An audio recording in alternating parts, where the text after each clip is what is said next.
Your Bubby's blasting the classical music. I've been listening to classical music for years. Not quite as much as I have the past couple of weeks, though.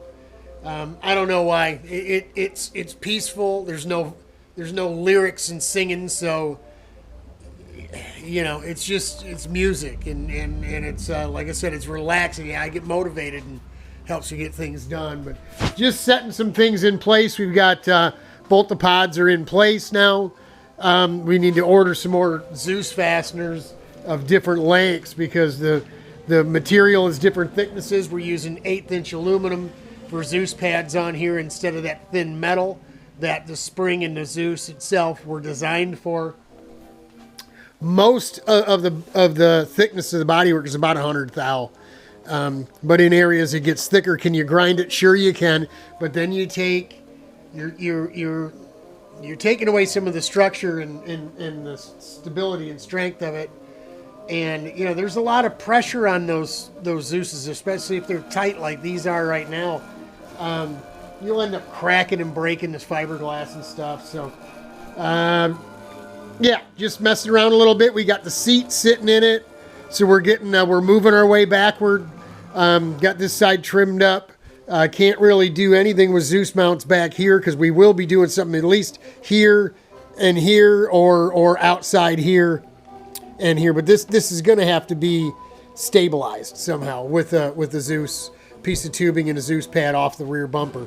Like I said, we're making another bumper like this but longer, and we have all the material we need right here. This is the 1-inch tube for the bit there. This is the showed you these before, the tubes for the hoop. Then of course, so we have all the 90s and 45s and all that kind of stuff laying around here already. You've seen us dive into a bit of that. Actually, I purchased my own, so we're not busting into the secret project budget. Added a few onto the Christmas list when I had Ed down at Jaguar send that stuff to us. So once we get, we'll probably next fit up the pipe, cut out for the pipe and the air box, and just get that pod done. So the pipe's mounted and all that.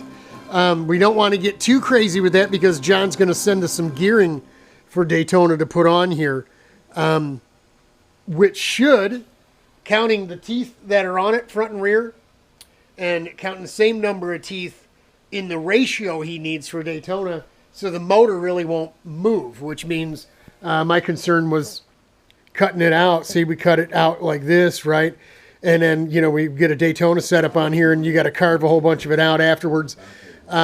Especially once it's been painted, you really don't want to be sanding and grinding on this thing if you don't have to. And he does have different lengths of chain and different gear sets, so he knows what he's doing when he changes a gear. Much smaller on the front, way bigger on the back for more of a road race track like Pittsburgh with the hills and all that. He'll put a piece of chain on it that'll tend to keep the motor in the same spot, just so you don't have to deal with all that cutting and grinding all the time. Because if you do, as the motor moves back and forth, you're going to have big gaps. So best to keep the gaps as tidy as possible. So the seat's in. Looks a little goofy without our rear end yet, but this is where the craziness, the RPM craziness is going to take place, all the creative stuff back here. At this point, we've just been struggling with this botched up bodywork that didn't fit to its own pieces very well. I can't even tell you, I don't even want to tell you. I've been keeping track of how many hours I've get into this bodywork, and like I said a little earlier, it hasn't been plug and play, and that just adds to the labor bill, the more time you spend on it. Obviously, this isn't going to fit now either. We can't move it back because when we do, the taper changes, right? Watch. Let me show you.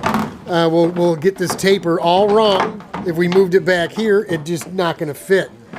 So, me being the fiberglass guy, I will probably, more than likely, alter this piece here. Use a great deal of it, but also chop a whole big bunch of it off and start with something new. I'm thinking covering his whole feet. I got to get a hold of John and find out about that. If that's the case, I'll cut a piece of flat stock out of a floor tray that I have there to fit in here, flat across, right? Flat across here, all the way back as far as we need to go. And then we would probably, what we could do is put a little glass, just glass it right to here with some PVA on here so it'll pop back up. So it fits exactly perfectly to this flange on the bodywork in the pods, the nose in the pods. And then what we would do is dissect this fairing. We would end up cutting this off, right, and grafting it into the piece that we just made. We're kind of crunched for time at this point. I know some of you are probably saying, hey, you've had that thing since June. Yeah, well, you're right. And this was a long-term project. It's not going to go back on with one hand. This was a long-term project, and we had other things to work on that we were doing. We stopped working on Rich's clutch and stuff. You saw the videos where I worked on the Yamadog clutch, trying to get the Yamaha cart together and running and shook down. Taking time off, 2.5 weeks off to work on the F-125. You know, that's what this was about. That's why I got it in June, so I could do a little here and a little there. And when I wasn't working on it, I'd cover it up because it was a Daytona project. So all we need to do is get it to them so we can get to Daytona. I mean, if I have to drive it down there myself, I will. I literally will. If I have to take right up until the 23rd to put it in my trailer and haul ass down to Daytona to be able to get this done in the way it needs to be done, or the way I've pictured it in my mind being done, then that's what we'll do. Like I said, the running gear of this thing is already done. There'll just be little nuances, the new things that John would have to check out and make sure it works. The switches for the but we're two battery. We're going to use 2 batteries and 2 fans on 2 separate circuits. So if it gets too cool, you can shut one of them off. But a battery for each fan. One battery will run both the fans, but only for about 35 minutes, and then it really starts to tail off. So better to have more than enough user time, usable time without recharging than necessary. So those are all things that we're dealing with, working on, got in our back pocket as we're moving forward with this thing. Gonna need to do a little work here. Got a bunch of work to do in the back besides the bumper, cut, grind, weld, and all that stuff, getting a extended rear bumper on it. We're going to have to come up with a wing and some uprights and something for the rear end of this thing. And also, the radiator mounts, plenum, all that kind of stuff too. So hang in there. We're not done. I know we're not posting these up just yet, but maybe John will let me start posting this stuff before it's done. I don't know. We'll have to wait and see how close we are to Daytona. But that's it for for November 1st. Remember the month of November. I know I'm going to. My back is already killing me from leaning over this thing. But hang in there, y'all. It'll get better.